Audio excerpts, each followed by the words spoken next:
sont pour Jésus, qu'ils viennent vers moi, qu'ils se rangent à mes côtés dans la prière pour aller chercher la brebis perdue, pour briser les liens, parce qu'ils sont liés par les sciences occultes. Ta prière pour briser ces liens-là et sortir ces gens-là pour les amener à Jésus-Christ. Quelqu'un peut dire amen à cela. As we worship you, let all the world come and see how the mercy we've received from you can set them free.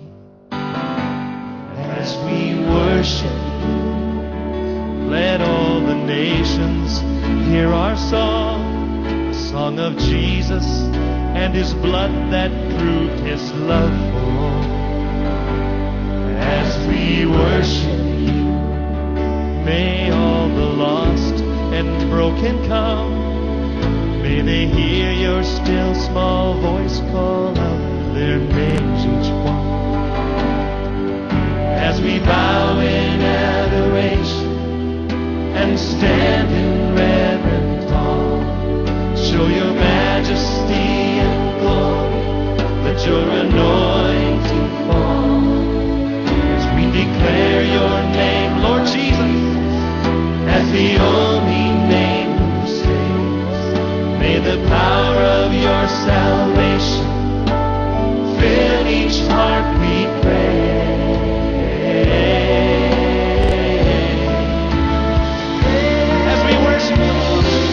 As we worship you, let all the world come and see how the mercy we've received from you can set them free. And as we worship you, let all this joy that fills our hearts bring a hunger and a hope to those who strayed so far. And we bow in adoration and stand in reverent awe. Dieu notre Père Céleste, de nouveau nous rendons grâce pour cette opportunité qui nous est donnée d'être encore devant toi. Accorde, Seigneur, que nos péchés nous soient pardonnés. Et quand nous aurons quitté ta présence, fais-nous la grâce d'être plus blanc que neige, lavé de l'intérieur à l'extérieur, fortifié spirituellement, rempli de foi et d'Esprit Saint, ainsi que de vérité, Père bien-aimé, pour marcher dans ce monde rempli de ténèbres. Fais-nous la grâce d'être partout des panneaux publicitaires de Dieu. Faisons voir au monde, Seigneur, ce qui lui manque aujourd'hui. C'est à toi que nous dédions cette réunion pour le salut de tous ceux qui sont encore sans Jésus, pour la guérison des malades et pour tout le bien-être de ton peuple ici rassemblé. Nous prions au nom de Jésus-Christ. Amen. Amen.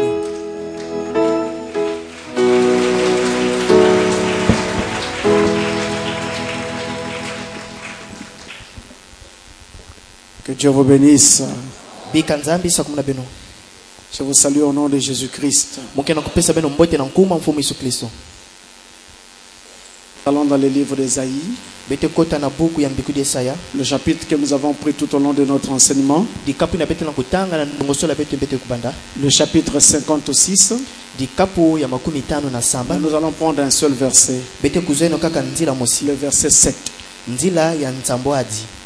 Ésaïe 56, verset 7. C'est l'unique verset que nous prenons. Et nous lisons au nom du Seigneur Jésus-Christ. Je les amènerai sur ma montagne sainte. Et je les réjouirai dans ma maison de prière. Leurs holocaustes et leurs sacrifices seront agréés sur mon autel. Car ma maison sera appelée une maison de prière pour tous les peuples. Amen. Amen. Que Dieu bénisse sa parole. Vous asseoir, merci. Ça fait donc plusieurs dimanches que nous nous sommes mis à parler sur la maison de prière du Tout-Puissant. Aujourd'hui, nous voudrions terminer notre enseignement. Et je voudrais vraiment particulièrement pointer du doigt certaines notions vraiment clés qui m'avaient même poussé à prendre cet enseignement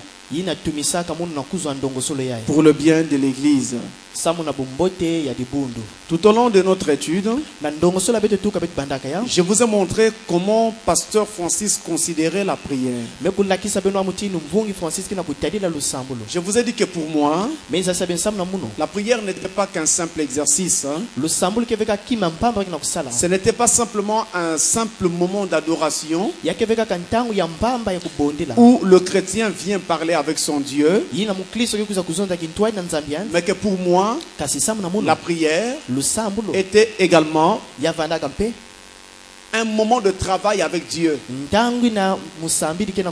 Et j'avais donc parlé de deux aspects de la prière. Lorsque je parlais donc de la prière, travail avec Dieu, et de la prière, expression de l'esprit missionnaire et moyen de coopération de l'homme à l'œuvre divine. Expression de l'esprit missionnaire et moyen de coopération de l'homme à l'œuvre divine. En d'autres termes, c'est au travers de la prière que nous combattons avec Dieu. Nous travaillons avec Dieu.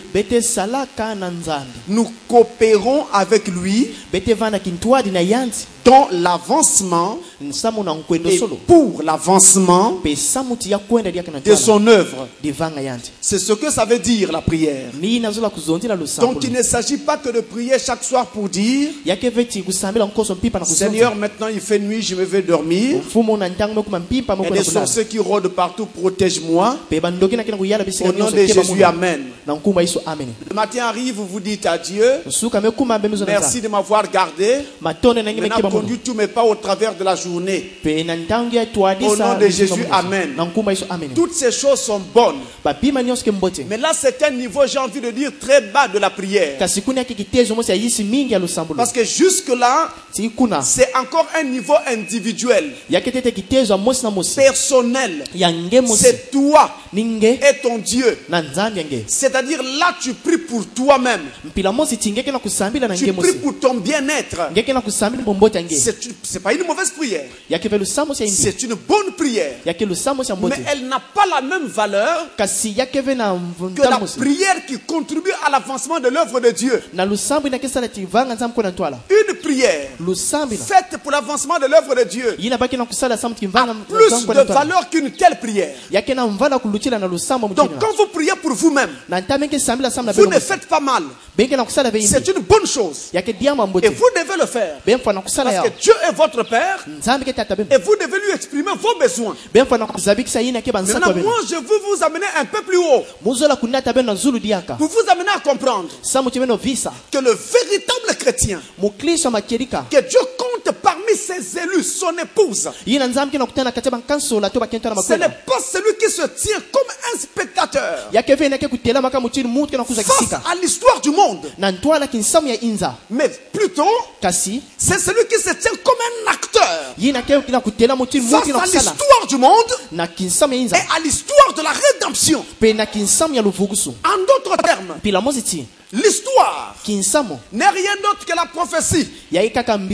L'histoire passée, c'est la prophétie déjà accomplie. Donc quand vous parlez de la première guerre mondiale, deuxième guerre mondiale, c'est l'histoire passée. La crise économique de 1929, c'est de l'histoire passée. Les tsunamis, les tremblements de terre, c'est de l'histoire passée. Mais toutes ces histoires passées ne sont rien d'autre que des prophéties déjà accomplies. Vous voyez? Maintenant, l'histoire présente, c'est la prophétie est en train de s'accomplir. Ni mbigululu kena kulungana. La prophétie au présent. Mbigululu kena kulungana Et ntangia. l'histoire future. Kinsamu ke C'est kwiza. la prophétie en devenir. Ni mbigululu ke kwiza na ntwala. Voilà pourquoi Ni naina. le chrétien, Mukristo. sa prière est importante dans cette affaire. Lusambo yanke yankinzi na kata Il kisabu. doit donc travailler avec Dieu Yamfana kusala kintwa na pour nzambe. la réalisation des prophéties de Dieu. Samna ndungusulu ya mbigululu la Il nzambe. doit prier, Yamfana sambila. même si ces prophéties ont déjà été faites. Atako ba mbigululu lunganaka. Elles vont toutefois s'accomplir. Nkonso ntanga yake Mais lungana. Dieu veut quand même que ces chrétiens prient. Kasi nzambi ke na nsatu timikliso kusambila. Il a dit aux Hébreux, Yamezo na ba eblo. priez Beno sambila. pour que votre fuite n'arrive pas en hiver. Samutu nkimino kumvena ntango madidi. Priez Beno sambila. pour que ça n'arrive pas un jour de sabbat. Samutu akuma avec lumba saba. Nous sommes là dans Matthieu 24. Kuna kena buka matai. Mais c'était des prophéties. Yake mbigululu. C'est Deutéronome 28 qui avait déjà parlé de ces choses. Ibuka misuka zole dikapo makumi Ça zona nana devait zotlaka. obligatoirement arriver. Ya lunga kulungana. Même Jésus lui-même Ata Yesu anmosi. prophétisant à ce sujet Mbigululu kana dans nsasa. les paraboles. Na bingana. Donc, ces choses devaient arriver. Babima lunga kulungana. Mais pourquoi encore demander aux Juifs de prier pour ça? Samni kake muloma tena bazuifa sambila samna. Oui, mes frères. Kedika bampani. Nous devons participer à l'histoire de la rédemption. Betfa nakuza kisika na kinsamu no. Les choses ne doivent pas arriver simplement par le simple fait de Dieu. Babima fana kuma veka kana nsaluka nzala. Ta prière également doit compter. Lusama nge pia fana kota. Et d'ailleurs, Jésus a dit, Yesu ezonza. tout ce que vous lierez sur la terre Nyonso benge kanga na ntoto. sera lié au ciel. Yake kanga na mazulu. En d'autres termes, Pila mositi. quand les choses bougent sur la terre, Na ntango ba mamke na. alors elles bougent également au ciel. Yake na kuninga na mpe na C'est mazulu. fou Ni peno. qui pouvait hâter la venue du Seigneur Jésus. Lenda sala tinkwizula Yesu kuna kwiza na C'est ntwala. aussi vous Yake mpe ni qui peno. pouvez retarder la venue de Jésus. Kesala tinkwizula Yesu ya zingila. Vous voyez, Benatala. nous devons être des acteurs Bet fana vala baina et kusala. non pas des spectateurs Kasi baina kena kutala kaka face ve. à l'histoire de la rédemption. Yina ni kinsamya Et luvugusu. je sais que mon évangile paraît très bizarre. Muzabati mansamuna mukina vana mukina Parce que nzikulu. ce ne sont pas des choses qu'on prêche comme ça dans les églises. Samuti yake ba mamba yake longaka na mabundu. Mais justement, je n'ai pas le même message que les églises. Kasi kedika muke vena ntsangu mosi na mabundu J'ai kaka. un message différent. Muke na ntsangu ya Même mutina kaka. au milieu de mes frères qui prêchent le message du temps de la fin, Atana katika bankazi yake longa ntsangu ntanga j'ai musukina. toujours senti dans mon cœur que je ne suis pas comme eux. Muke talaka na ntima muke ve mutingo C'est ngaba. quelque chose d'autre que je porte Muke na kima mosi akaka et muke que na. je dois exprimer. Yina mfana kuzabikisa. Donc, mes frères, Bampani. Jésus attend Yesu kana que kuvingira. vous vous mettez avec lui, Ti beno vukana na yanzi. que vous priez avec lui. Beno sambela kintwa na Je vous yanzi. montre encore un exemple avant d'avancer. Muke pesa beno diaka samunu mosi. Jésus devait être crucifié. Yesu alunga ba koma. Tout le monde le sait. Bantu yosu bezaba. Les prophéties de l'Ancien Testament l'avaient annoncé. Ba migulu la ntanga ntama samunaka yao. Toutes les Écritures parlaient de sa mort. Masonoka nyonso vandi zongila lufa. Il est venu. Amekwiza. Le moment de sa mort arrive. Ntango lufa amekuma. Le voilà qui va au jardin de Gethsemane. Yande amekwenda na nsaba Gethsemane. Il arrive au jardin. Yamekuma na nsaba. Il demande à ses disciples de prier avec pour lui. Yamekulomba na bilanda kusambila nani? De prier avec lui. Kusambila na De yande. le soutenir dans la prière. Na kusimbidi na lusambu. Qu'est-ce qu'il fait? Yiki amesala. Regardez très bien. Beno tala mbote. Il va faire ceci. Yanke sala yaye. Nous sommes au jardin de Gethsemane. Kuna bete na nsaba Gethsemane. Ça, c'est le jardin. Yani nsaba. Jésus, Yesu. il vient avec ses apôtres. Yamekwiza na ba bilanda. Toute une foule d'apôtres. Konga bantumwa. Ils se tiennent ici. Bametela makwako. Ici se tiennent les apôtres. Kwako niki sika mekutela bantumwa. Il avance. Amebelama. Avant de les quitter, il dit, Beno. vous restez ici, Beno bikana kwako. priez avec moi. Beno sambila na muno. Il prend 3 apôtres parmi les apôtres. Yamekuza bantumwa tatu na katikati ya bantumwa nyonso. Il les amène là. Amenata bakwa. C'était Pierre, Yabanda Pielo. c'était Jacques Yabanda Zake. et Jean. Naza. Les 3 là. Bao tatina. Il les amène plus loin. Amenata bantawa. Il les laisse ici au milieu. Amebika bana Il dit, katikati. vous restez ici. Amezo bembika na Vous kwa. priez pour moi. Beno sambila sama. Lui-même, il avance. Yan moso belama. Il va plus loin. Amekwenda Et il vient se tenir ici. Ametela makuna. Et il se met à prier. Amebana kusambila. Voilà ce qu'il a fait. Bentela mesala. Donc, lui, il vient prier ici. Yana amekuza kusambila kwa. Pierre, Jacques et Jean prient au milieu. Pierre Zake na Le zambi reste des apôtres, donc la foule, bantumwa imbika na konga. prie là. Mesambila kuna. Voilà ce qu'il a fait. Ça paraît très bizarre. Et quand vous lisez ça, ça semble être une simple histoire. Mais est-ce que vous pouvez imaginer Jésus en train de faire des histoires pour amuser les gens? Il y avait quelque chose à nous enseigner derrière. Vous voyez? D'abord, notez une chose. Là, il est à la veille de son arrestation pour que finalement il soit crucifié. Il amène les apôtres dans ce jardin. Et c'était le jardin de Gethsemane. J'écris le mot ici. Gethsemane. Et Gethsemane signifie le jardin du pressoir. Donc c'est le jardin dans lequel on devait le presser lui. Lui Jésus. La rose de Saron. Pour en faire un parfum. On devait presser la rose. Et il était la rose de Saron. Et il accomplissait ça ici. Et d'ailleurs, la Bible dit que quand il priait dans le jardin de Gethsemane, sa sueur devenait comme des grumeaux de sang. C'est là qu'il avait été pressé. Ce n'était pas à la croix. C'est dans le jardin de Gethsemane. La veille de son arrestation là. Maintenant, quand il les amène là, il leur demande de l'aider dans la prière. Il savait qu'il allait être crucifié. Et lui-même dans sa prière, il dit: Père, s'il est possible que cette coupe s'éloigne de moi. Après il s'arrête. Il continue. Toutefois, non pas ma volonté, mais que ta volonté soit faite. Vous comprenez? Il était à la fois homme et Dieu. En tant qu'homme de la chair, il sentait déjà les affres de la croix.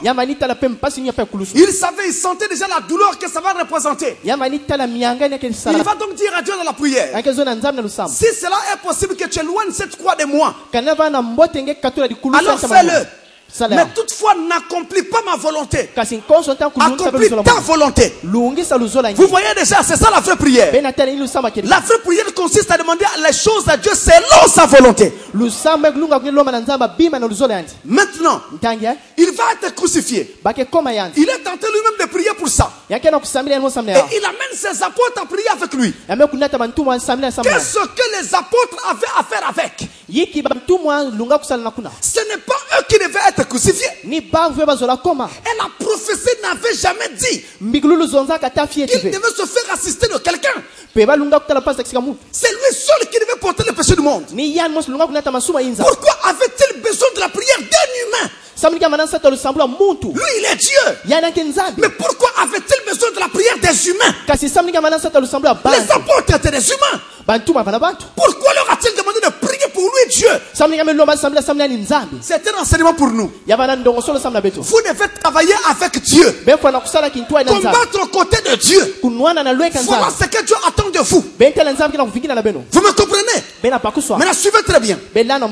Il a pris Pierre, Jacques et Jean. Il les a placés au milieu. Lui-même, il est venu là. Vous savez très bien, mes frères, que Jésus est la parole. Il est Dieu. Il est la parole.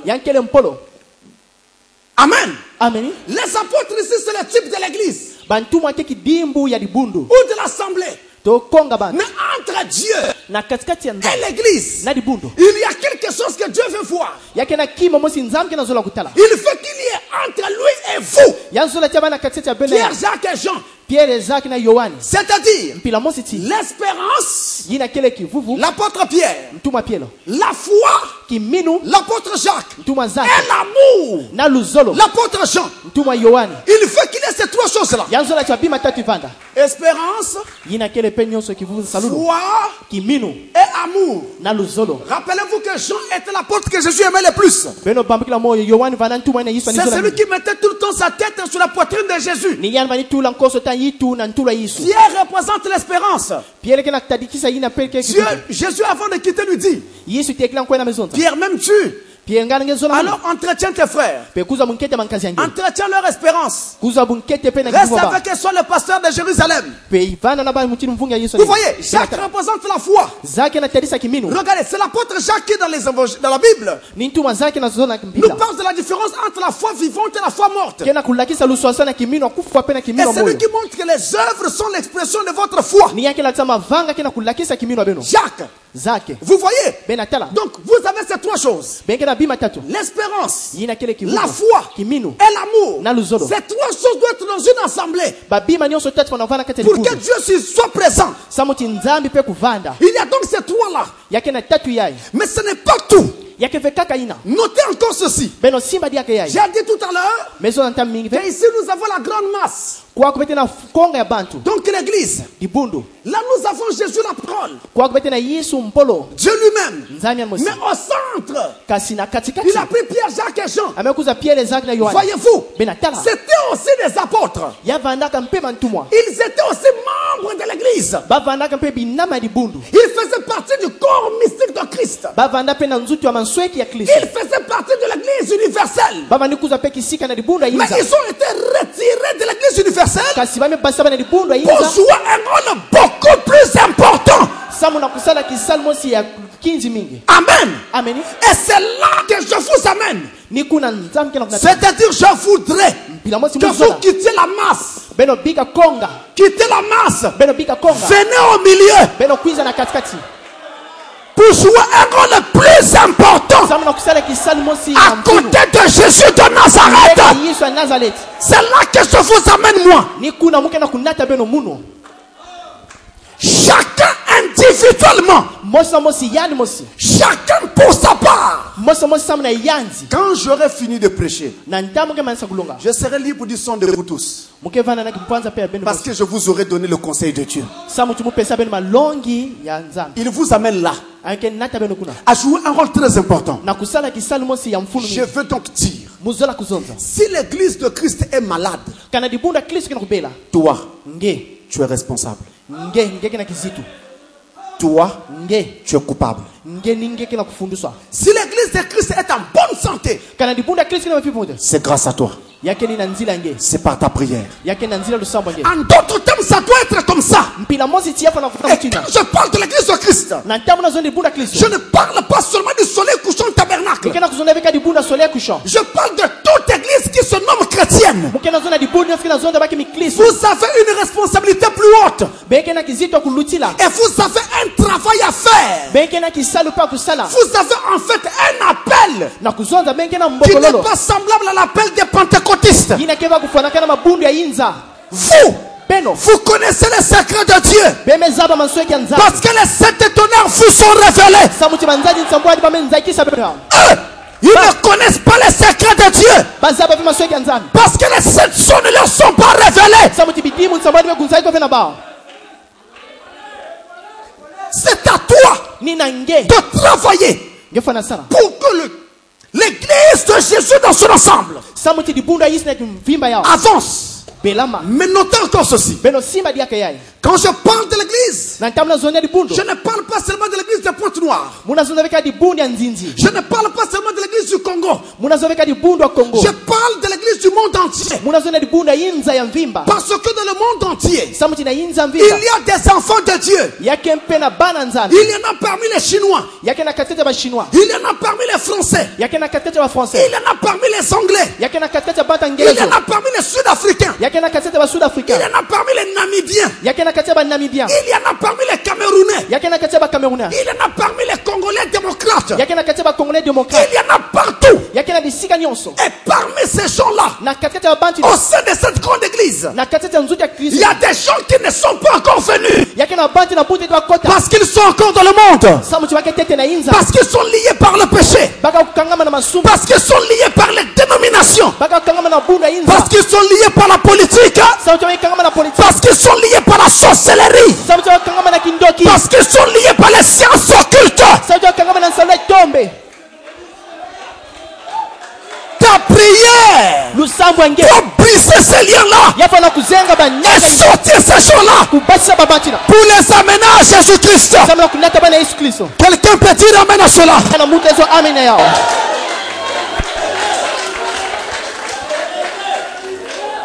reconnais que nous avons beaucoup de besoins. Souvent, même la nourriture seulement est une épreuve pour nous. Pour manger, parfois il faut prier. Pour acheter un vêtement, parfois il faut prier. Pour acheter un appareil, parfois il faut beaucoup prier. Ce n'est pas grave. Notez que notre demeure n'est pas ici. Notre demeure est là-haut. Et ici, tout ce que vous pourrez amasser, le jour de votre mort, vous n'emporterez rien. Voilà pourquoi quand vous n'avez rien ici-bas, ne soyez pas triste.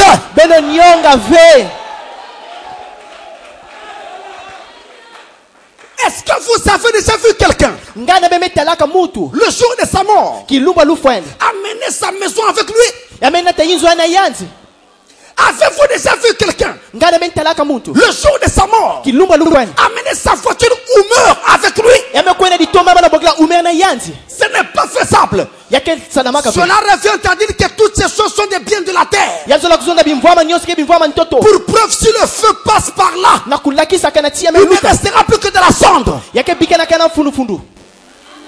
Que cela ne vous embête pas. Que cela ne vous torture pas l'esprit. Il y en a qui disent, ah Seigneur, j'ai déjà 50 ans, mais je n'ai même pas une parcelle. Quand est-ce que je vais construire? Mes frères, si tu manques une maison ici-bas, il y a une maison qui t'attend là-haut.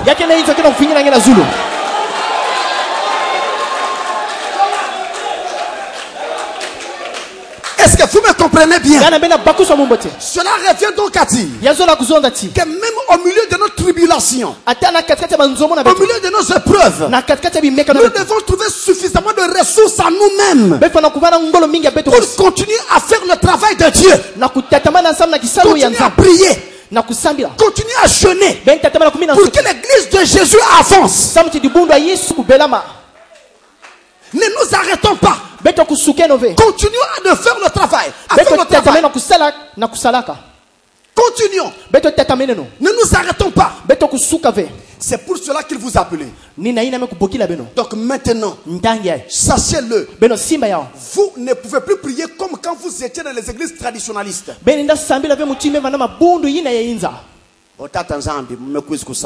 Oh Seigneur Dieu, je viens prier devant toi. Ce n'est plus des histoires comme ça. Vous devez savoir que dans ces grands combats de tous les temps, entre l'agneau et le dragon, toi, la brebis, tu te tiens au milieu. Amen. Tu es au milieu. Tu es là pourquoi?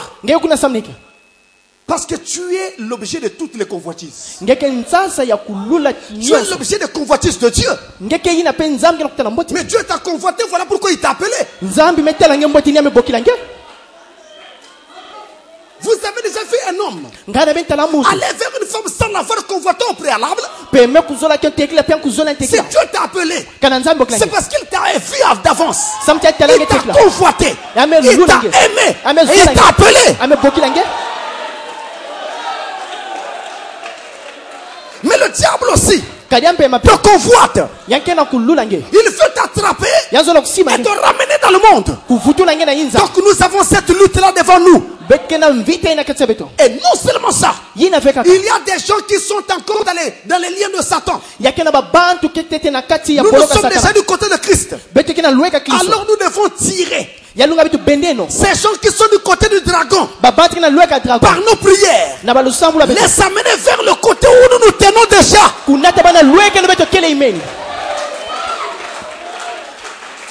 Vous me comprenez?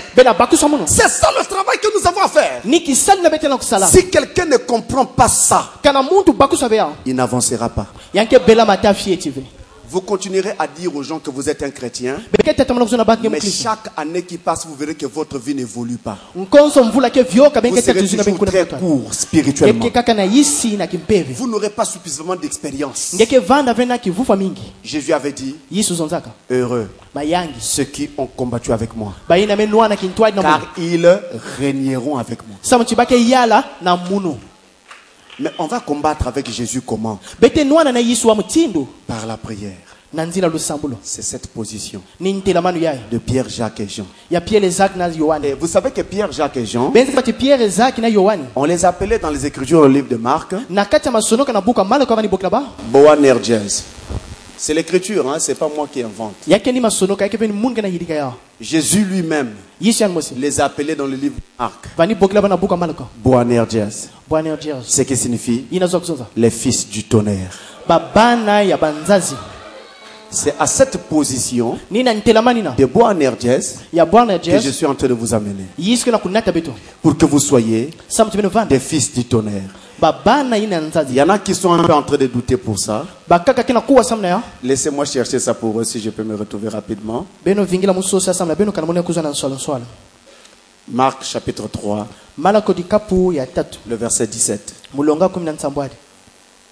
Il est dit, Jacques, fils de Zébédée, et Jean, frère de Jacques, auquel il donna le nom de Boanerges, qui signifie fils du tonnerre. C'est là, à cette position, que je suis en train de vous amener. Amen. Donc, il n'est pas interdit de prier pour ses besoins personnels. Cela n'est pas interdit. Il n'est pas interdit de demander du pain à Dieu si vous en avez besoin. Cela n'est pas interdit. Il n'est pas interdit d'offrir à Dieu une prière pour soi-même. Non, il est votre Père. Si vous avez un besoin, vous le lui faites savoir. Et c'est au moyen de la prière. Mais seulement à côté de ça, il y a une dimension plus haute. C'est celle-ci. C'est là où je vous amène. C'est-à-dire que comprenez que vous devez travailler pour Dieu et avec Dieu au moyen de la prière. Et c'est à cela que cela sert. Alors maintenant, concrètement, nous faisons quoi? Écoutez-moi bien.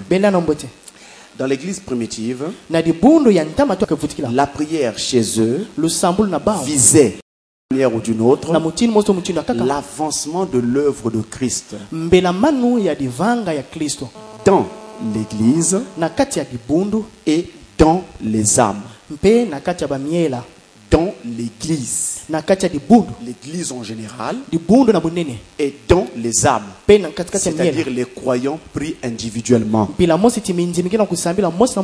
comme ça que la prière était vue chez les premiers apôtres. Dans le livre des Actes au chapitre 6, Actes des apôtres au chapitre 6, verset 1 à 4, il est dit, écoutez bien, en ce temps-là, le nombre des disciples augmentant, les hellénistes murmurèrent contre les Hébreux parce que leurs veuves étaient négligées dans la distribution qui se faisait chaque jour. Les 12 convoquèrent la multitude des disciples et dirent, il n'est pas convenable que nous laissions la parole de Dieu pour servir aux tables.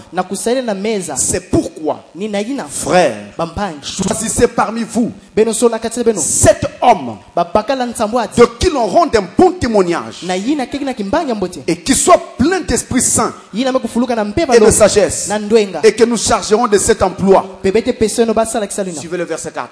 Et nous les apôtres, les ministres de Dieu, et nous continuerons à nous appliquer à la prière et au ministère de la parole. Vous comprenez ça?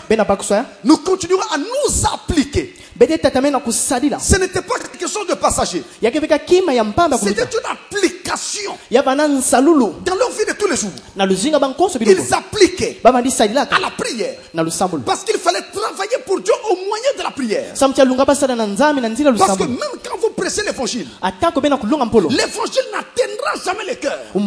Si la prière ne précède pas l'évangile, et si la prière ne suit pas l'évangile, l'évangile n'atteindra jamais le cœur. C'est la prière qui fait le travail. Nous devons être des hommes de prière, des femmes de prière. C'était le cas avec eux. Ils s'appliquaient à la prière. Dans Acte 9, versets 10 à 16. Or, il y avait à Damas un disciple nommé Ananias. Le Seigneur lui dit dans une vision, Ananias. Il répondit, me voici Seigneur. Et le Seigneur lui dit, lève-toi, va dans la rue qu'on appelle la droite et cherche dans la maison de Judas un nommé Saul de Tarse, car il prie et il a vu en vision un homme du nom d'Ananias qui entrait et qui lui imposait les mains afin qu'il recouvrât la vue. Ananias répondit, Seigneur, j'ai appris de plusieurs personnes tout le mal que cet homme a fait à tes saints dans Jérusalem. Et il a ici des pouvoirs de la part des principaux sacrificateurs pour lier tous ceux qui invoquent ton nom. Mais le Seigneur lui dit, va, car cet homme est un instrument que j'ai choisi pour porter mon nom devant les nations, devant les rois et devant les fils d'Israël. Et je lui montrerai tout ce qu'il doit souffrir pour mon nom. Tout ce qu'il doit souffrir pour mon nom. Alors, remarquez d'abord que les deux personnes dont on parle dans cette histoire sont tous les deux des gens de prière. Ananias priait. Saul de Tarse priait. Il venait de rencontrer Dieu sur la route de Damas. Il passait maintenant ses heures en prière. À l'autre bout de la ville, il y avait un homme appelé Ananias qui lui également était un homme de prière. Il s'est mis à prier. Naturellement, il priait pour l'avancement de l'œuvre de Dieu. Quand finalement Dieu viendra lui voir pour lui dire, Ananias, arrête la prière. Va voir un homme appelé Saul de Tarse. Maintenant même, il est en prière. Je viens de lui donner une vision. Je lui ai montré un homme entrant chez lui et s'appelant Ananias. C'est-à-dire toi, ça est pris pour lui afin qu'il reçoive le Saint-Esprit. Vous voyez, les deux étaient en prière. C'est comme ça qu'il concevait la prière, mes frères. Il ne passait pas le temps à prier. Qui en disant, non Seigneur, donne-moi du pain, donne-moi ceci ou cela. Il ne passait pas ce temps-là à prier comme ça. Quoi que cela était nécessaire. Et quoi que de temps en temps il demandait leurs propres besoins à Dieu. Mais en fait dans le clair du temps, il priait pour le royaume de Dieu. Vous verrez l'apôtre Paul dire, priez pour nous afin qu'il nous soit donné d'annoncer l'évangile. Vous voyez, le jour que les apôtres ont reçu le Saint-Esprit pour la deuxième fois, dans Actes des Apôtres chapitre 4, qu'est-ce qui s'est passé? Ils étaient là, rassemblés, priant Dieu de bénir son église. Ils ont dit, oh Dieu, envoie encore le Saint-Esprit et laisse qu'il y ait des miracles qui soient accomplis par ton nom, afin que les gens sachent que tu es Dieu et que nous sommes tes serviteurs. Et ça a produit. Le Saint-Esprit est descendu. L'endroit où ils étaient trembla. C'est comme ça qu'il concevait la prière. Vous comprenez? La prière chez eux consistait à faire avancer le royaume de Dieu avec. Ils savaient que le royaume n'avancerait pas si eux ne prient pas. Il ne s'agit pas d'une histoire d'église. Comme quoi l'église n'avancera pas si on ne prie pas. C'est naturel.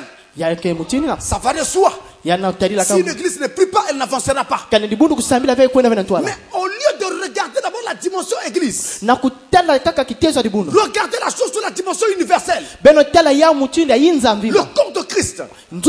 Ce corps n'avancera pas si nous ne prions pas. Oh, souvent il nous arrive de nous réjouir des erreurs des autres. Quand nous apprenons qu'une église est tombée, nous rions, nous nous réjouissons, et ça devient un objet de causerie partout. Quand nous apprenons qu'un frère est tombé, nous rions et nous amenons la nouvelle partout. Tu as pris la nouvelle? Tu as entendu? Tu as appris? Vous comprenez? Nous devenons des Facebook et des Twitter partout, en train de colporter la nouvelle, allons de maison à maison, frappons de porte en porte, avec un évangile lugubre. Et quand ils viennent chez vous, voilà l'évangile. Tu as entendu? Quoi? Tu as entendu quoi? Mais tu n'es pas au courant. Au courant de quoi? Voilà l'évangile. C'est là que nous commettons nos erreurs. Et c'est pourquoi nous n'avançons pas. Nous devons cesser de prendre les choses de cette façon. Je répète, nous devons cesser de prendre les choses de cette façon. Nous ne savons pas quel est l'état de chaque personne devant Dieu. Nous ne savons pas quelle est la relation que chaque individu ici a avec Dieu. Vous ne savez pas. Laissez ce soin à Dieu. Ne colportons pas la nouvelle, mais restons calmes et apprenons maintenant ce qu'il faut faire. C'est ça le travail. L'œuvre de Dieu consiste à faire en sorte que les choses avancent, que les frontières du royaume de Dieu soient reculées, qu'il y ait de plus en plus d'âmes qui croient, et ceux qui croient s'affermissent chaque jour, que les malades soient guéris, et que les gens reçoivent le Saint-Esprit partout. Et même si on avait des églises partout à chaque point de rue, ce n'est pas un mal. Parce que partout où il y a des bars, si ça peut être remplacé par des églises, ça sera la gloire du ciel. La Bible dit ceci. Écoutez très bien. 1 Jean chapitre 5. Le verset 16. Il est dit, si quelqu'un voit son frère commettre un péché qui ne mène point à la mort, qu'il prie. Et Dieu donnera la vie à ce frère. Il la donnera à ceux qui commettent un péché qui ne mène point à la mort. Il y a un péché qui mène à la mort. Et ce n'est pas pour ce péché-là que je dis de prier.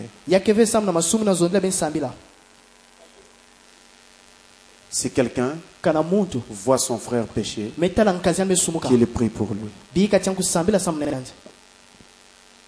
Qu'il prie. Si quelqu'un voit son frère ou sa soeur commettre un péché, qu'il prie. La Bible ne dit pas si quelqu'un voit son frère commettre un péché, qu'il aille le publier. Nous n'avons pas reçu l'ordre de nous critiquer les uns les autres. Nous n'avons pas reçu l'ordre de parler en mal les uns des autres.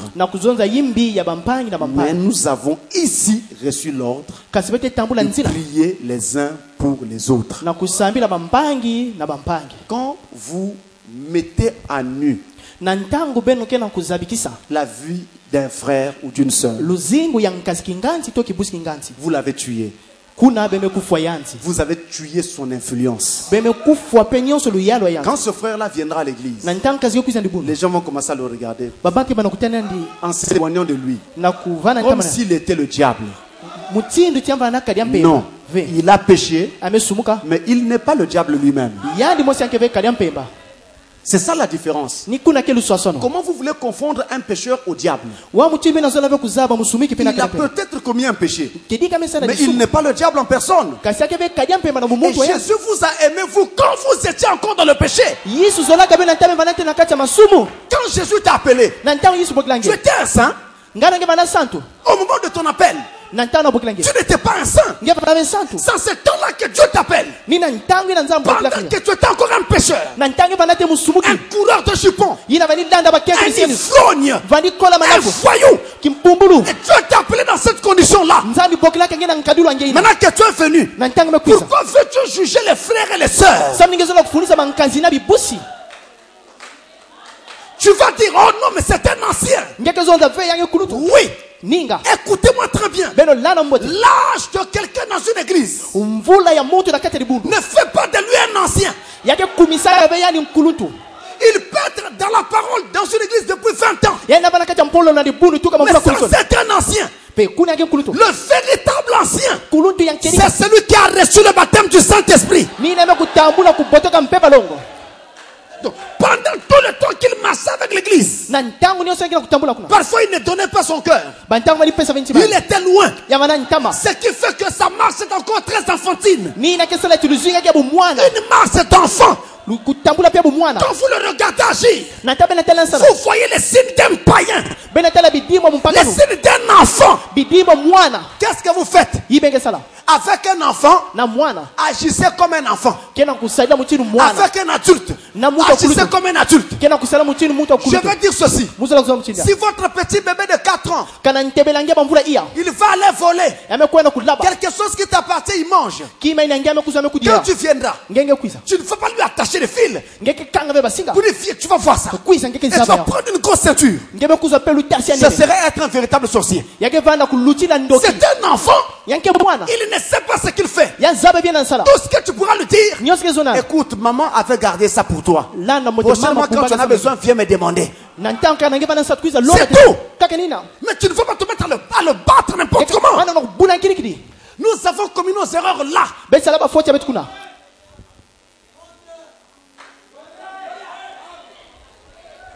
Nous nous jugeons un peu trop les uns les autres. Et qu'est-ce que nous faisons? Nous comparons notre taille spirituelle à la taille de l'autre frère ou de l'autre soeur. Ça ne se fait pas. Et ça ne doit pas se faire. Chacun doit comparer sa propre vie à la parole de Dieu qu'il reçoit.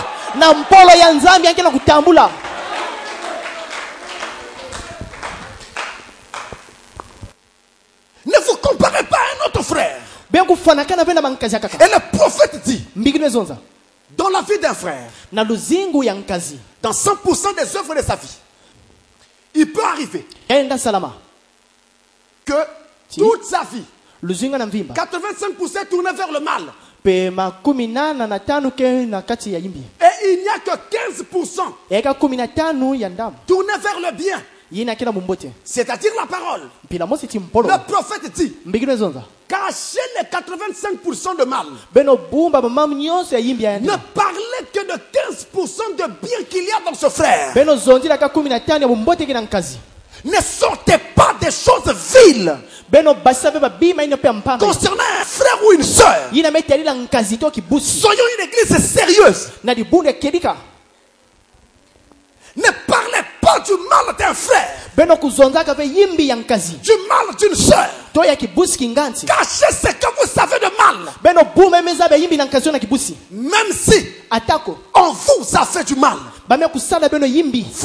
vous cachez ce que vous savez sur la personne. Mais ne vous vengez pas. Quoi?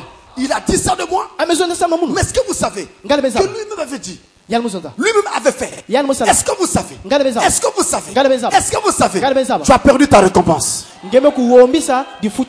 Ce que vous ignorez, c'est que même quand on parle du mal de vous, même si on vous tue, vous finirez par ressusciter. On avait tué Jésus, on l'a enterré, mais il y a bien eu un temps où il est revenu à la vie. Le temps qui va passer suffira pour montrer aux gens que tout ce qu'il disait de vous était faux.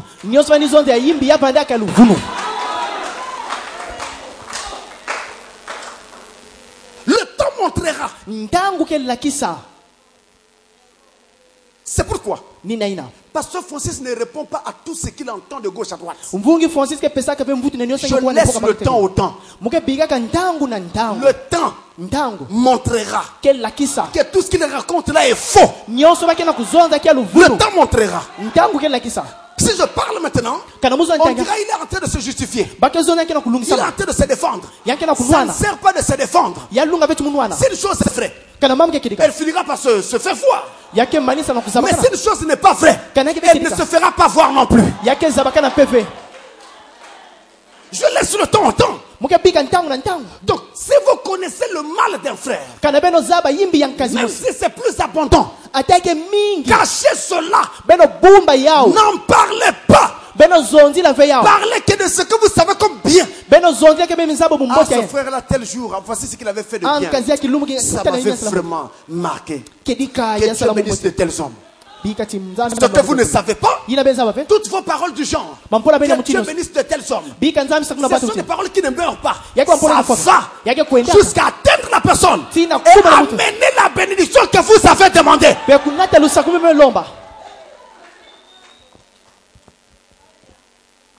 C'est ça que Frère Branham nous montre. En d'autres termes, lorsque vous avez vu un frère dans le mal, vous n'avez pas à parler de ce mal-là à quelqu'un d'autre qui n'est pas au courant de ça. Mais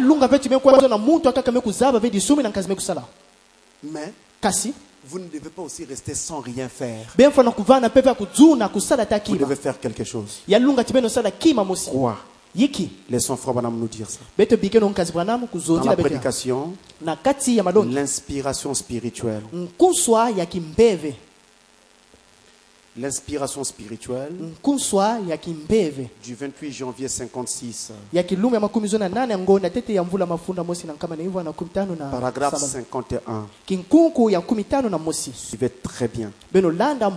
Il nous dit: s'il y a quelque chose que nous devons faire, c'est d'être aimables les uns les autres. Lorsque vous voyez un frère ou une sœur en faute, jamais ne le soufflez jamais à quelqu'un. Gardez cela pour vous-même et priez pour cette personne-là. Soyez aimables envers eux. Si l'Esprit de Dieu est en vous, alors vous serez aimables les uns envers les autres. Si l'Esprit de Jésus est en vous, vous aurez cette même attitude envers les gens. Essayons de faire ce que vous pouvez pour les aider. Peu importe qui ils sont, là où ils sont, vous essayerez d'aider les gens. Votre frère en erreur, votre soeur en erreur, ça vous arrive. Vous faites quoi? Vous commencez à prier. Vous n'en parlez à personne. Un jour, vous verrez Dieu sauver ce frère-là. Oh, vous ne savez pas. Quand vous priez avec énergie pour que Dieu délivre un frère, une soeur, n'oubliez pas, Dieu se souviendra aussi de vous.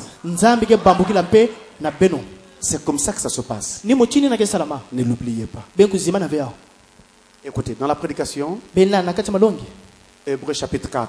C'est une prédication de Frère Branham. Hébreux chapitre 4, le paragraphe 221. Paragraphe 221, il dit, écoutez bien, mes frères, lorsque vous êtes passé de la mort à la vie, toutes ces choses deviennent mortes.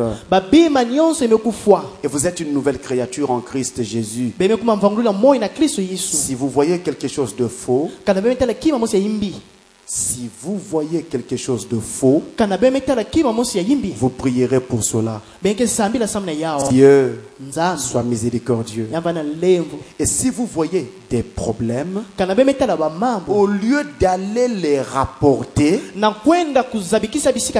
et essayer de les amplifier, vous essayerez d'aller vers cette personne et de redresser cela et de taire cela très vite. Ça, c'est l'Esprit de Dieu en vous. On ne court pas à gauche à droite. Tu as entendu? Tu as appris? Tu as entendu? Tu as appris? Et le prophète va plus loin. Dans un autre enseignement, il montre que si tu es là, écoutant ce que les gens viennent te rapporter, du mal des uns et des autres, le prophète dit, tu détruis ton expérience spirituelle. Vous repartez à zéro. C'est ce que vous voulez. Il n'y a plus de temps à perdre. La plupart des gens qui aiment aller de gauche à droite rapporter le mal des frères et des sœurs, quand vous regardez très bien, ils ont une mauvaise vie. En fait, c'est eux qui ont des démons. C'est pourquoi ils font ça. Ne vous laissez pas entraîner par ça. Restez équilibré. Dites à ce frère ou à cette soeur, si tu as besoin de me parler de quelque chose comme ça vis-à-vis de cette personne-là, prends-moi, allons vers le concerné et tu me diras ces choses devant lui. Comme ça nous verrons ensemble comment nous pouvons l'aider. Mais il suffit de m'en parler à moi pour que je fasse quoi? Que je le haïsse. C'est ce qu'il ne faut pas faire. Ne tombez pas dans ces choses-là. Dans la plupart des églises, il y a des groupes, il y a des clans. Il y en a qui se réunissent par rapport à leur ethnie. Les dondons entre dondons. Les laris entre laris. Et ceci entre ceci. Il y en a qui se réunissent par rapport à leur rang social. Vous voyez, ceux qui sont de tel rang entre eux, ceux qui ne sont rien entre eux, toutes ces choses-là ne doivent pas être dans une église chrétienne. Chaque frère est un frère et chaque soeur est une soeur. Nous communions ensemble librement. Mais dès que je te vois commencer à me parler du mal des gens, je te dirai arrête. Ça, moi je n'aime pas ça. Si tu veux qu'on continue à rester amis, ne viens jamais me parler du mal des gens. Est-ce que quelqu'un dit amen à ça? Ça n'édifie pas. Ça ne fait pas croître. Mais ça détruit votre expérience spirituelle.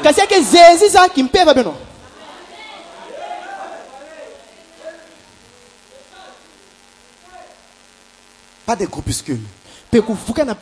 Restons frères.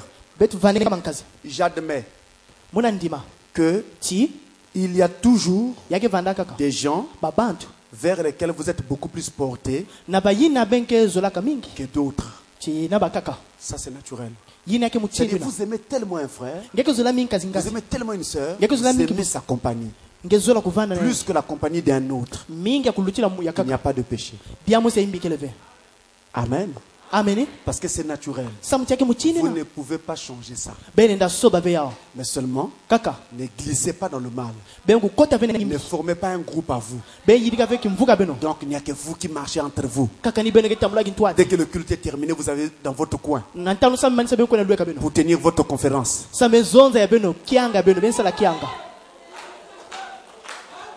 Mais les autres frères qui sont dans la cour là, prends le temps de les saluer. C'est comme ça que tu les connaîtras. Et qui sait si ta salutation apportera une bénédiction dans le frère. Elisabeth Marie avait seulement salué Elisabeth. Et l'enfant qui était dans son sein a tressailli de joie. Shalom Elisabeth. Et l'enfant a tressailli de joie. Parce qu'au-delà de la foi de Marie, il entendait une autre foi.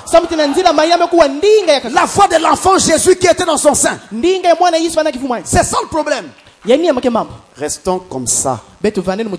Un mal sur un frère, sur une sœur, ne rapportez pas. Autre chose, écoutez-moi très bien. Lorsque vous marchez avec Jésus, aujourd'hui je parle à la manière d'un père, parce que j'estime que ces choses sont vraiment importantes. Si vous les gardez, ça vous fera beaucoup de bien. Lorsque vous marchez avec le Seigneur, évitez de tous les moyens possibles de parler de votre vie privée à quelqu'un d'autre. Que ce soit un frère, que ce soit une sœur, que ce soit un ami, que ce soit un parent, que ce soit un collègue avec lequel vous travaillez. Ça ne se fait pas. Ça ne se doit pas. Il ne faut pas faire ça. Celui à qui vous parlez, vous ne connaissez pas qui il est. Et vous ne savez pas qu'est-ce qu'il fera de ces informations. Ça peut circuler et salir votre personnalité. Ça peut aussi être un objet de colère et de haine. Comment elle peut avoir telle grâce? Non, je dois la tuer pour qu'elle n'ait pas ça, mais veut que nous tous nous restons pauvres. Vous comprenez? Ne faites pas ça. Même dans l'église. Vous n'avez à parler de vos affaires que quand vous avez affaire à votre pasteur ou à vos diacres. Le diacre est en train de parler avec vous sur une affaire, vous pouvez communiquer avec lui. C'est un ouvrier de Dieu. Il a été enseigné, préparé pour ça. Et lui, il connaît que ce que vous lui dites, même à sa femme, il ne peut pas dire ces choses. Un diacre qui arrive chez lui et qui commence à dire à sa femme: tu as vu ta soeur là? Quelle soeur? Mais ta copine là, celle qui danse beaucoup à l'église. Je l'ai reçue à l'église, mais elle a une vie sale. Un tel diacre, c'est-à-dire avant même que Dieu ne s'occupe de toi, dès que pasteur Francis découvre, tu sors du comité. C'est-à-dire que sans autre forme de procès, j'ai fait voter l'église pour qu'on te chasse du comité. C'est comme ça que je travaille. Dès que ça me parvient, je n'ai pas besoin d'attendre que Dieu s'occupe de toi. Je vais faire voter l'église pour qu'on te sorte du comité. Et quand je viendrai parler, je sais que l'église m'écoutera. Parce que si on laisse ça, ça sera un poison dans toute l'église. Les gens vont se sentir en insécurité. Ils parlent de leurs choses aux gens et ça se retrouve dans toute l'assemblée. Comment? Ça ne doit jamais exister dans une église. Les choses des gens doivent rester secrètes. Le pasteur et les diacres doivent garder ces choses. Même leurs femmes ne doivent pas connaître ces choses-là. C'est comme ça que ça doit fonctionner dans une église. Tant que nous resterons comme ça et nous avons toujours fait comme ça, vous verrez que toutes les personnes qui viennent ici se sentiront en sécurité.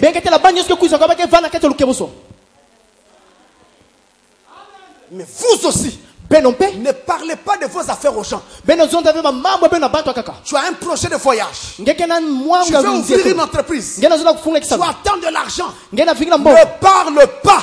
Tu ne connais pas si celui qui rit avec toi ne t'aime pas. Ne parle pas. Que ça reste pour toi. Ton expérience avec Dieu. Maintenant, si tu as besoin d'un conseil, va voir ton pasteur. Va voir ton diacre. Parle-en avec lui. C'est un homme de Dieu. Il n'en parlera pas. Et je vous dis une autre chose. Même quand un diacre n'est plus diacre, c'est-à-dire cette année-là où il ne travaille plus dans le diaconat, les choses qu'il gérait, ça reste sur un secret. Frère, c'est une règle. Si vous ne la tenez pas, vous allez mourir. C'est là où vous voyez des gens parfois frappés d'une maladie incompréhensible. Ils ne se lèvent plus. Ils n'arrivent plus à marcher. Ils font tout sur le lit. Ce sont des choses comme ça. Parce qu'on s'est amusé avec des données concernant le peuple de Dieu. Ça ne doit pas se dire. Il y a beaucoup de frères qui ont quitté cette église. Au début, quand nous étions là. Parce qu'ils trouvaient que c'était trop dur de mon enseignement. Mais quand je les vois dans la rue, je peux les embrasser. Parce que je sais que je n'ai rien à me reprocher. Je n'ai jamais parlé du mal d'eux, ni au niveau des brebis, ni du haut de la chair pour faire des prédications dirigées. Jamais. Je les embrasse. On se croise partout, j'embrasse. Vous comprenez? Librement. Parce que pour moi, tout ce qui m'intéresse, c'est que le peuple aille de l'avant. Retenez ces choses. Le mal sur un frère, vous êtes au courant. Posez-vous la question. Pourquoi Dieu a permis que moi je sois au courant? Je dois donc commencer à prier pour ça. C'est pourquoi Dieu a fait que moi je sois au courant de cette faiblesse-là. Dans la vie de cette personne-là, je deviens le membre du corps de Christ responsable de cette affaire. Et je dois prier pour ça.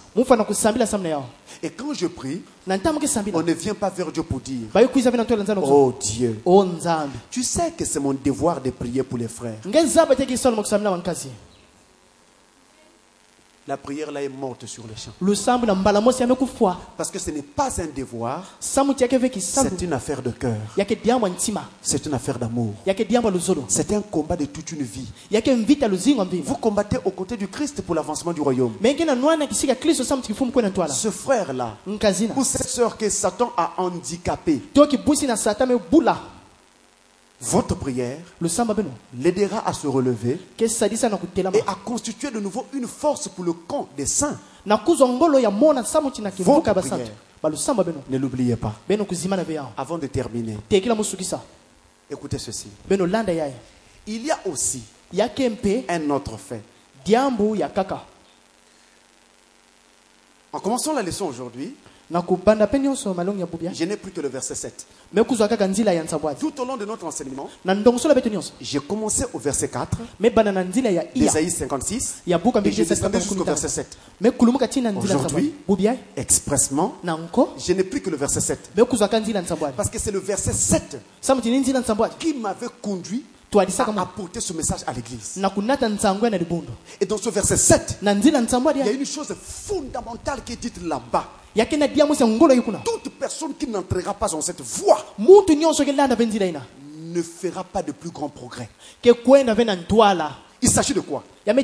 Dieu dit que je les réjouirai dans ma maison, car ma maison sera appelée une maison de prière. Mais pas seulement. On a ajouté une maison de prière pour toutes les nations. C'est là la clé. Et l'apôtre Paul nous a dit dans Hébreux 3 verset 4 et 6 que nous sommes sa maison si du moins nous gardons jusqu'à la fin ce qu'il nous a donné, ce qu'il nous a dit. Nous sommes sa maison. L'église de Dieu est la maison de Dieu. Et vous savez également qu'il est dit que vous êtes le temple du Saint-Esprit. 1 Corinthiens 3 verset 16. 1 Corinthiens 6 verset 19. Vous êtes le temple du Saint-Esprit. Nous sommes donc la maison. La maison dont parlait Esaïe. Spirituellement parlant, c'est toi, mon frère. C'est toi, ma soeur. Mais selon Esaïe, cette maison-là doit être une maison de prière pour toutes les nations. Entendez par là Pour tous les peuples. Et pour toutes les langues. Sans exception. Aucune. Maison de prière. Donc toi, si Dieu veut prier pour des gens qui sont en Russie, mais qui de temps en temps ont soif de Dieu, mais ne savent plus comment s'y prendre, Dieu passera par toi. Je vous raconte une petite histoire. Ça va paraître vraiment idiot. Vous me direz, pasteur, est-ce que c'est vrai? Une fois, je suivais le journal. Quand la guerre entre la Russie et la Tchétchénie faisait rage, les Tchétchènes avaient donc pris en otage des Russes. Il y avait des femmes, des enfants. Et on les avait enfermés pendant longtemps. Et après, ils vont permettre aux journalistes de visiter ces otages. Quand la caméra est rentrée dans cet endroit, vous voyez des mamans russes qui pleurent. Ils demandent aux journalistes, sortez-nous de là, amène-moi avec toi. Des mamans russes. J'ai vu ça au journal. Mon cœur a pleuré. J'ai dit, oh Seigneur, ça ne peut pas être possible. Et on projetait de les exécuter sur le champ. J'ai commencé à prier pour ce moment-là. J'ai dit, Père, si tu es Dieu, je vais entendre prochainement au journal que les mamans là sont sorties. J'ai prié. J'ai prié. J'ai prié. Je vais vous dire ma main levée. Dans l'espace de 7 jours, le même journal annonce la sortie de ces mamans-là. Elles ont été libérées. Mais elles ne savent pas que la prière qui les a libérés venait d'Afrique. Un petit pays appelé le Congo. Elles ne savent pas.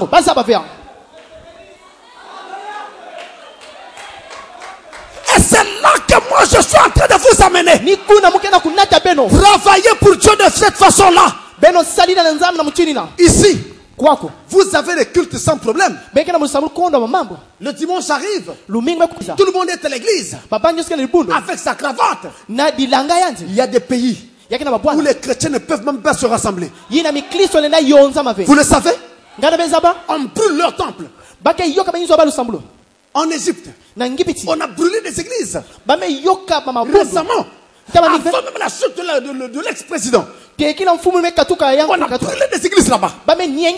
En Tunisie, le christianisme n'avait pas le droit de citer. En Algérie, on ne se promène jamais en Algérie avec 2 Bibles dans son sac.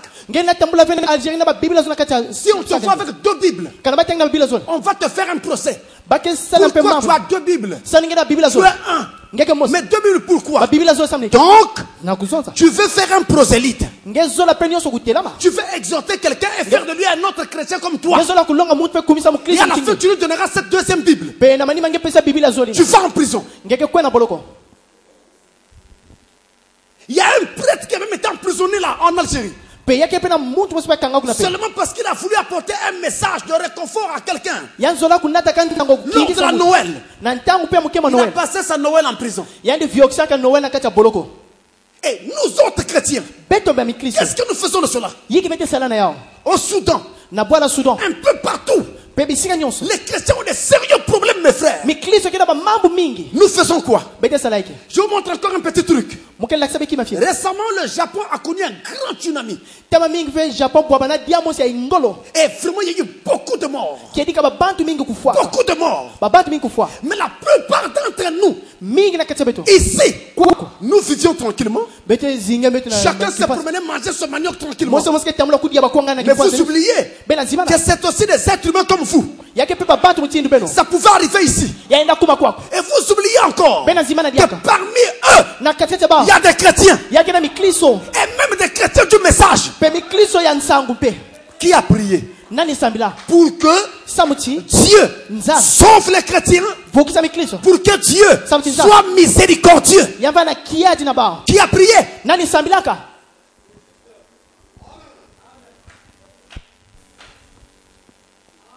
C'est là où je vous amène, mes frères.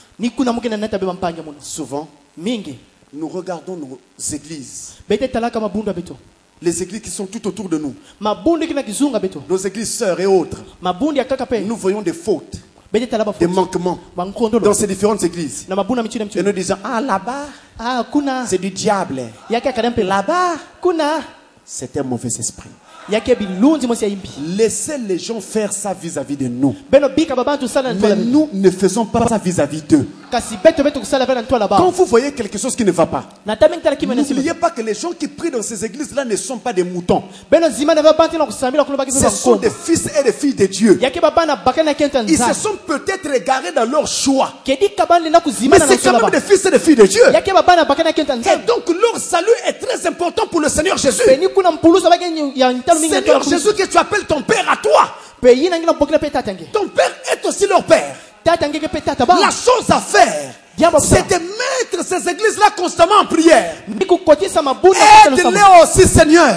Là où ils ne comprennent pas encore, corrige. Révèle-leur la parole. Là où il y a encore des erreurs, corrige cela, Seigneur. Et ne participez jamais à des causeries qui consistent à avilir des pasteurs, à avilir les églises, où les gens se rassemblent pour critiquer une église, ils se rassemblent pour critiquer un pasteur. Ne participez pas à de telles choses.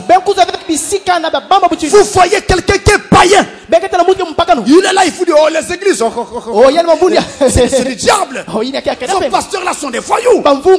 Si vous participez à ça, vous allez donner du zèle à ce païen. Il croira que ne pas se convertir est une bonne chose, mais qu'il l'aura soutenu dans sa position. Toi,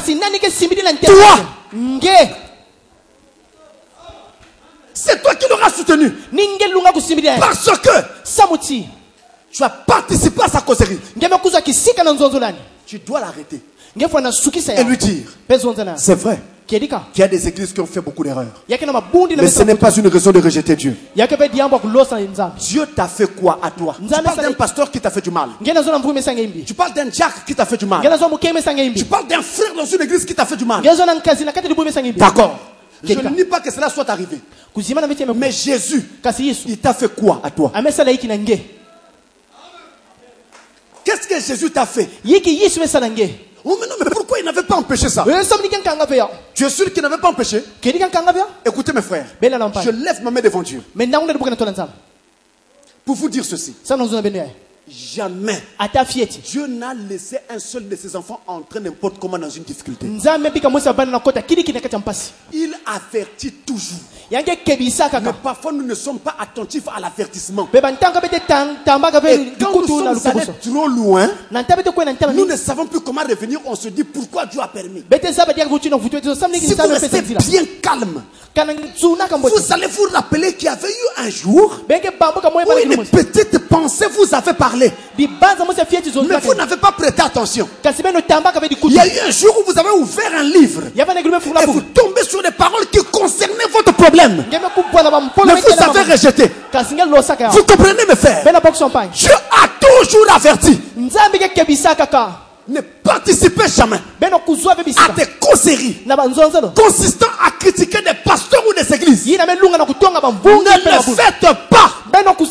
Laissez le père de ces gens-là, Dieu lui-même s'en occupait. Mais frères, soyons des chrétiens mûrs à présent.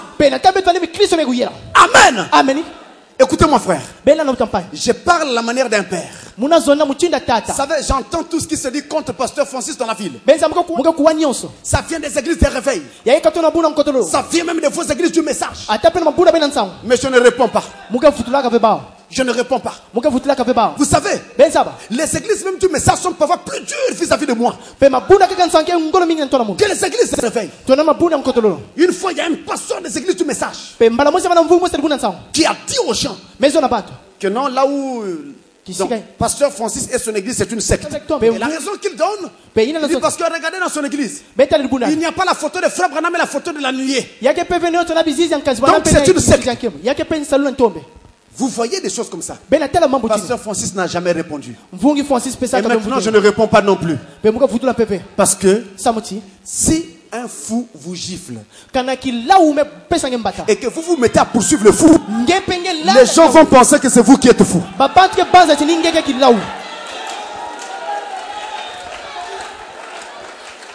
Donc même maintenant je ne réponds pas. C'est inutile.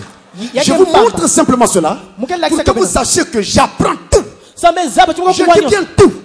Sans compter ce que Dieu me montre. Mais je ne réponds pas. Ça n'a rien à voir. Je vais de l'avant. Je laisse le temps au temps. Le temps va passer. Et les gens finiront par se rendre compte qu'on était en train de les mentir. Et si c'est ça les moyens qu'ils utilisent pour empêcher les gens d'écouter le message prêché par le pasteur Francis, c'est déjà une bataille perdue d'avance. Parce que je vous annonce une nouvelle. Ce message va pénétrer la ville de Porto totalement.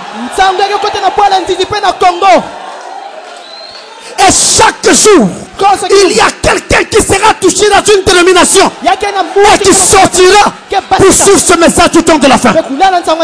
C'est trop tard. C'est trop tard. On ne peut pas m'arrêter en présent. C'est trop tard. L'heure est arrivée. Et la foi de Dieu parcourt la ville, appelant les cellules de Dieu.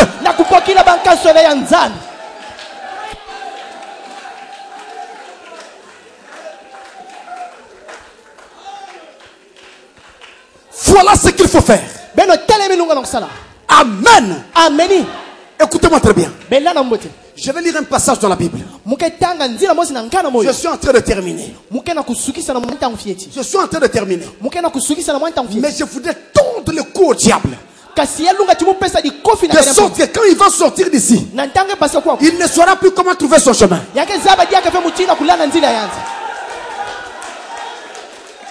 Dans Ézéchiel, le chapitre 9, tout le chapitre, ça n'a que 11 versets. Ézéchiel chapitre 9, verset 1 à 9. 1 à 11 plutôt.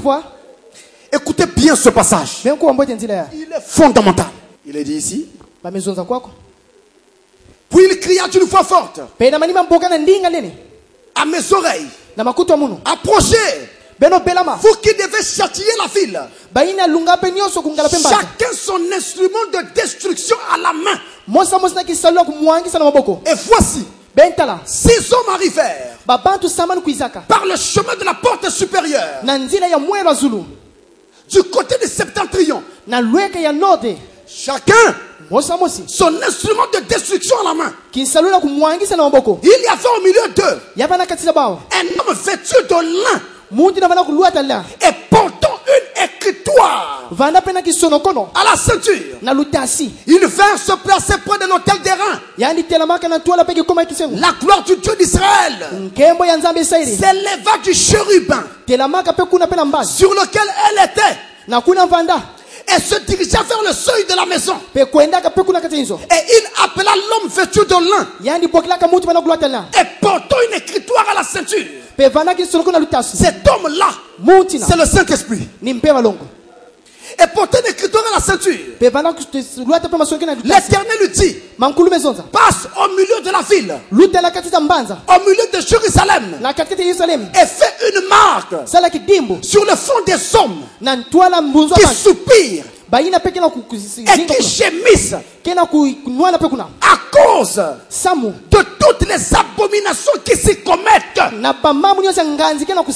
à mes oreilles, il dit aux autres, passez après lui dans la ville et frappez, que votre œil soit sans pitié et n'ayez point de miséricorde.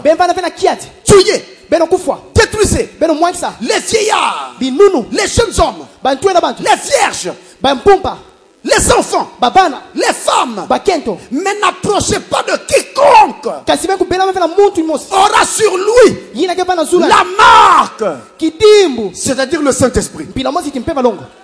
Et commencez par mon sanctuaire, ma maison, mon église. Commencez par là. Oui, le jugement commence à la maison de Dieu. Il a commencé par les anciens qui étaient devant la maison. Il leur dit, souillez la maison. Ils sortirent. Ils sortirent. Et ils frappaient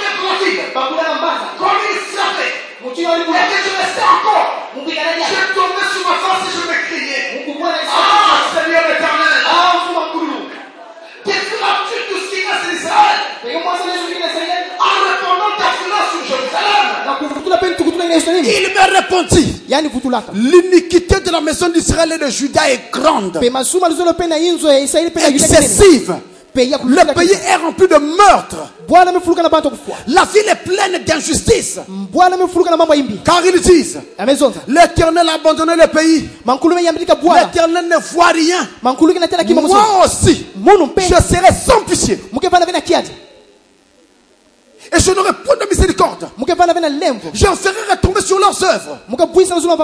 Je ferai retomber leurs œuvres sur leur tête. Et voici l'homme vêtu de lin et portant une écritoire à la ceinture rendit cette réponse: j'ai fait ce que tu m'as ordonné. L'homme vêtu de lin. Le lin représente les œuvres justes des saints. Cet homme-là, qui est la sainteté en personne, c'est le Saint-Esprit. Il a fait une écritoire à la ceinture parce qu'il devait sceller du sceau tout ce qui appartenait au peuple de Dieu, les cellules de Dieu. Mais attention, on a dit quoi? Scelle ceux qui pleurent, qui gémissent, qui soupirent, qui torturent leur cœur et leur âme à cause de tous les péchés qui se commettent dans la ville, à cause de toutes les abominations. Ils pleurent. La nuit, ils se réveillent pour pleurer. Oh Dieu, regarde encore dans la ville, il y a beaucoup de voyous, beaucoup de prostituées, beaucoup de ivrognes. Seigneur, tu es où? Parce que l'évangile les atteigne. Ces gens-là pleurent. Il faut une prostituée passer devant lui en tantinant. Son cœur se fend, son cœur se déchire.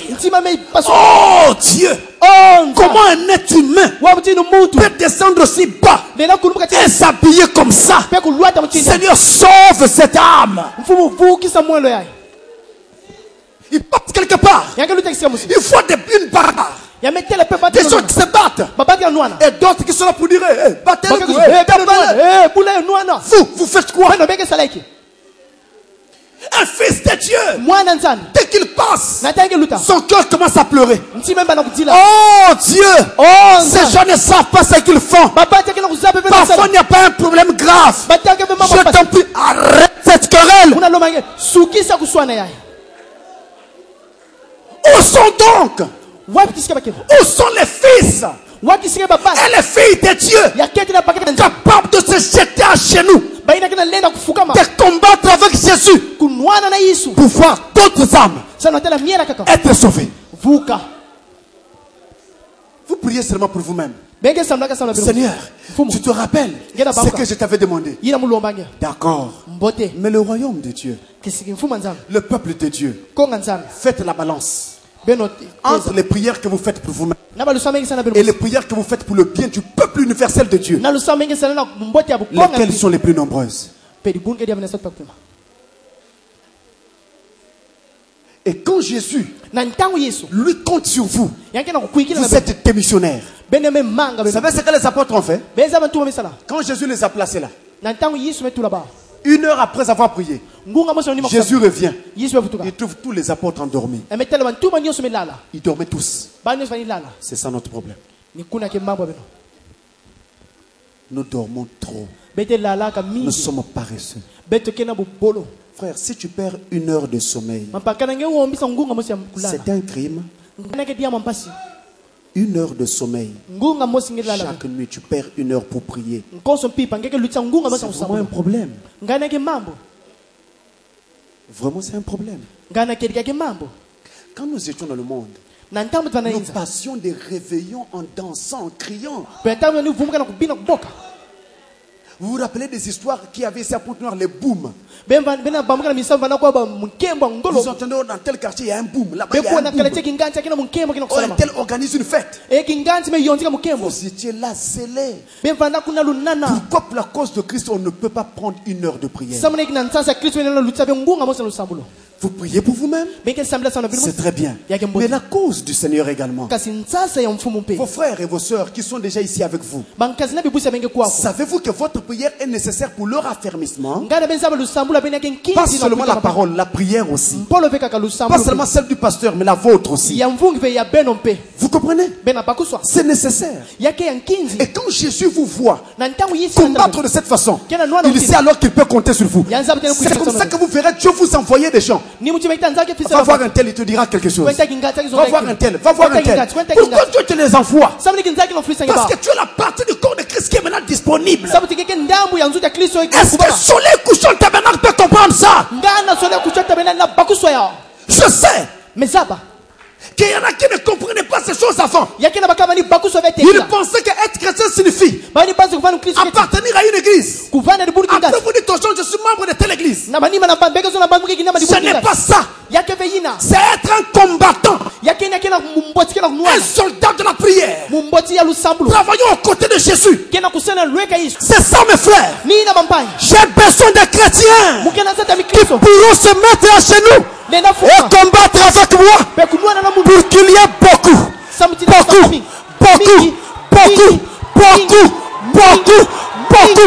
d'autres âmes qui vont croire à Christ.